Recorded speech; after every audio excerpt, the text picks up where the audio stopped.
అంటే మనం అలాంటి వ్యక్తుల్ని మనం స్మరించుకోకపోతే, అంటే ఉదాహరణకి 5 సంవత్సరాలు పనిచేసిన ముఖ్యమంత్రి పేర్లు కూడా పెట్టేస్తారు. కానీ మనం ఎవరి సాక్రిఫైస్ మీద మనం నిలబడ్డాము, ఎవరి బలిదానం మీద నిలబడ్డాము, ఆ వ్యక్తులను వదిలేస్తున్నాం. భగవంతుడు నాకు ఇచ్చిన, గురువులు ఇచ్చిన నాకు ఆ జ్ఞానం ఏమో తెలియదు, కానీ ఆయన పేరు స్మరించింది. అంటే ఎలా ఉంటుందంటే, ఆయన పేరు పెట్టగానే సార్ ఆయన వయస్సులు అంటారా, మన ఆలోచన చూడండి. అంటే ఎంత దౌర్భాగ్య స్థితికి వెళ్ళిపోయి ఉంటే, అంబేద్కర్ గారికి ఒక కులానికి పరిమితం చేసుకుంటే మనం ఏం చేయలేం.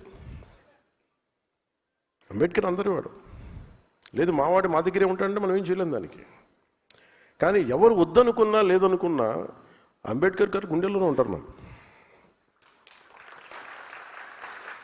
కానీ దాన్ని మేము పొలిటికలైజ్ చేయం. ఓనర్షిప్ ఒక్కళ్ళకి అని అంటానికి కుదరదు, నాయకులకి.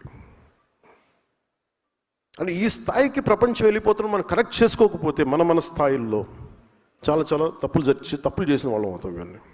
సో అందుకని ఇవన్నీ ఒక్కొక్కరు చేసుకుంటూ వెళ్తాం. నా